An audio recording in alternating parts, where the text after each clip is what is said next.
Today, in this video, I'm going to share with you the top 5 biblical principles of financial goals. We have unlimited needs and wants, but we only have limited resources. So we must carefully plan the allocation of these resources. To put in simple terms, make a budget. Doing that will make you good stewards of your financial resources. So today in this video, I'm going to share with you the first 5 simple biblical principles of the why and how of setting financial goals. So let's get started. Number 1. Honor God with your first and best. Proverbs chapter 3 and verse 9 and 10 says, "Honor the Lord with your wealth, with the first fruits of all your crops. Then your barns will be filled to overflowing." So, whatever income you get, give the first fruits, the best and the first to God, because God promises overflowing increase. Number 2. Finance is not the source of our needs. God is. Because in Philippians chapter 4 and verse 19, we read, "My God shall supply all your need according to his riches in glory by Christ Jesus." So always remember that finance must not be what we strive to achieve in life. It is just a means to achieve our needs. Our confidence rests not in the money, but in the God who supplies all our needs.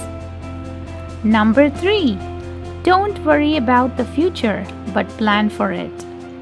Proverbs chapter 21 and verse 5 says, "The plans of the diligent lead to profit as surely as haste leads to poverty." So here, God tells us not to worry about the future, but that does not mean we shouldn't plan ahead. In fact, the book of Proverbs is very particular that the wise man thinks ahead. And also remember to keep your plans flexible because we never know what the future brings. And we should make plans, but only the Lord can direct our steps. Number 4. Ask for counsel.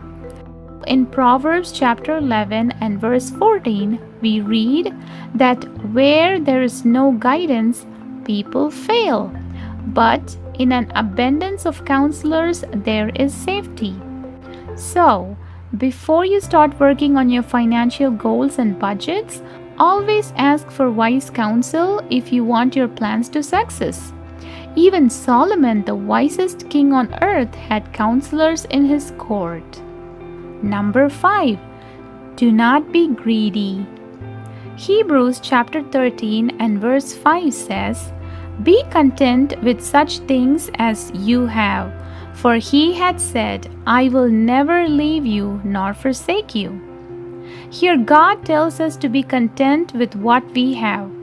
Work for God, not for men, nor for money. And seek him, and all these things will be added unto you. And I hope these first 5 biblical principles of financial goals will help you set up your goals in a godly manner. Thanks for watching. See you next week with the remaining 5 biblical principles of financial goals.